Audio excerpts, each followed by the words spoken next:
नमस्कार, study with Kanta channel पर आप सभी का हार्दिक स्वागत और अभिनंदन। पिछली क्लास में अपन ने राजस्थान की कला संस्कृति में अपन ने संत संप्रदाय टॉपिक स्टार्ट किया था, जिसमें अपन ने सगुण भक्ति परंपरा के कवि संतों के बारे में चर्चा कर ली थी। और मिश्रित भक्ति परंपरा में अपन ने किस पे चर्चा की थी? संत मावजी पे। संत मावजी के बाद में आज अपन चर्चा करेंगे मिश्रित भक्ति परंपरा में ही आगे चरणदास जी, और चरणदास जी के अलावा हरि सिंह जी सांकला पर भी चर्चा करेंगे। तो कर चलते हैं, आज बिना कोई टाइम गवाए हुए इधर उधर की बातें किए हुए सीधे टॉपिक पे आते हैं। हरि सिंह जी सांकला। हरि सिंह जी सांकला जिन्हें क्या कहते हैं?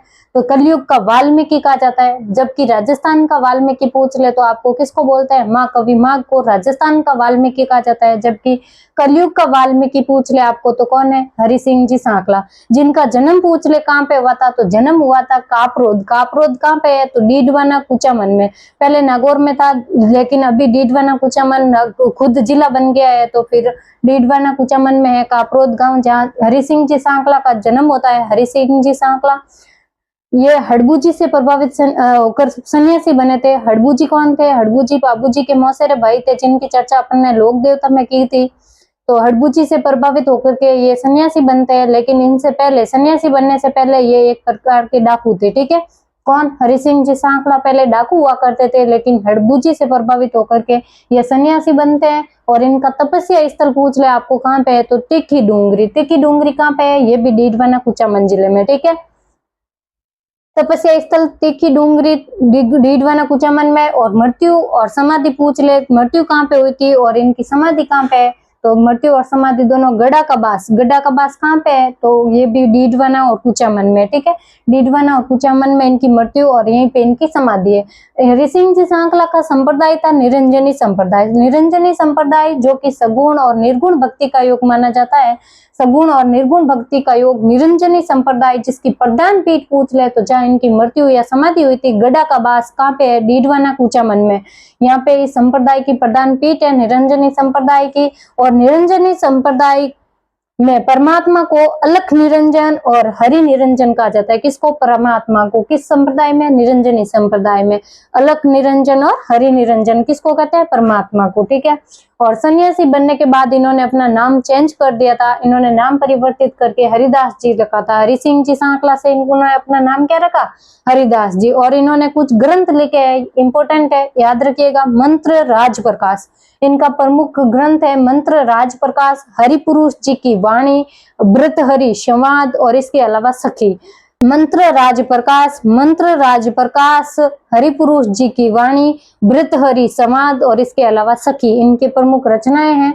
और निरंजनी संप्रदाय में परमात्मा को क्या कहा जाता है? अलख निरंजन और हरि निरंजन। और इनका वाक्य उद्घोष भी है, अलख निरंजन हरि निरंजन। और इनके निरंजनी संप्रदाय के जो गृहस्थ अनुयायी होते हैं उनको क्या बोलते हैं? घरबारी बोलते हैं। और विरक्त अनुयायी को क्या बोलते हैं? निहंग। याद रखिएगा, गृहस्थ अनुयायी तो कहलाते हैं घरबारी, और जब वही विरक्त अनुयायी कहलाते हैं निहंग। और इसके अलावा पूछ ले आपको कि मिश्रित भक्ति परंपरा में भूरीबाई का नाम आता है। भूरीबाई जिनका संबंध है उदयपुर से, मेवाड़ उदयपुर में है, जहाँ इन्होंने भक्ति परंपरा की अलग जगाने का काम किया था। भूरीबाई उदयपुर से संबंधित है, और इन्होंने भी सगुण और निर्गुण दोनों भक्ति परंपराओं को सर्वोच्च महत्व दिया था। और भूरीबाई जो कि सगुण और निर्गुण दोनों भक्ति परंपरा को मानती थी। ठीक है, कहाँ का है इनका संबंध? कहाँ से पूछे आपको? तो मेवाड़ उदयपुर से है। उसके बाद में चरणदास जी जिनका जन्म पूछ ले आपको कहाँ हुआ था? तो डेरा गांव अलवर में इनका जन्म होता है। डेरा गांव अलवर में इनका जन्म होता है। और इनके माता पिता का नाम पूछ ले आपको तो इनके पिताजी का नाम था मुरलीधर जी, और माता का नाम था कुंजो देवी। ठीक है, तो कुंजो देवी और मुरलीधर के घर पे इनका जन्म होता है। और जबकि इनका मूल नाम था वो रणजीत था। किसका पूछे? तो चरणदास जी का मूल नाम था रणजीत। और जन्म पूछे तो जन्म का डेरा गांव अलवर में कब हुआ था? तो सन 1703 ईस्वी में। और इनके गुरु थे सुखदेव मुनि। याद रखिएगा, इनके गुरु का नाम सुखदेव मुनि था। ठीक है, और इन्होंने चरणदासी संप्रदाय चलाया था 42 नियमों वाला, 42 नियमों वाला संप्रदाय, चरणदासी संप्रदाय, जिसकी स्थापना की थी, जहाँ इनका जन्म हुआ था डेरा गांव अलवर में ही चरणदासी संप्रदाय की स्थापना की थी। और इस संप्रदाय में इन्होंने पीले वस्त्र धारण करने पर बल दिया था, पीले वस्त्र अपनाने पर बल दिया। इसके अलावा प्रारंभ में इन्होंने मेवात क्षेत्र को अपना गर्भ से प्रमुख क्षेत्र बनाया था और ये संप्रदाय प्रारंभ में मेवाड़ क्षेत्र में पला बढ़ा और पनपा था, किंतु लेकिन बाद में ये दिल्ली चले गए तो इनकी प्रधान पीठ भी दिल्ली में स्थापित की गई। फिर वहीं पे अभी इनकी प्रधान पीठ है, चरणदास जी की प्रधान पीठ पूछे तो दिल्ली में। और इनकी दो शिष्य थी, सहजोबाई और दयाबाई। सहजोबाई और दयाबाई ये भी दोनों अलवर के थे, अलवर के रहने वाले थे, लेकिन ये चरणदासी संप्रदाय का प्रचार प्रसार करने के लिए इन्होंने ये भी दिल्ली चले गए थे और वहां पे इन्होंने चरणदासी संप्रदाय का खूब प्रचार प्रसार किया।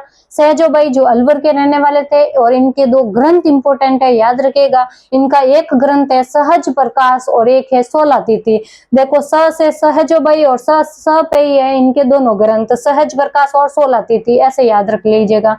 और दयाबाई पूछे तो दयाबाई भी अलवर से रहने वाले थे और इनके दो ग्रंथ है, द से दयाबोध और विनय मल्लिका, ये याद रखिएगा। दयाबोध और विनय मल्लिका तो है दयाबाई के, जबकि सहजोबाई के दोनों पे सहज प्रकाश और 16 तिथि।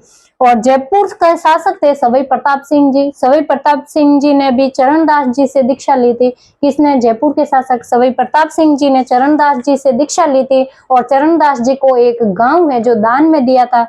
किन्होंने दिया था? तो सवाई प्रताप सिंह जी ने, ठीक है।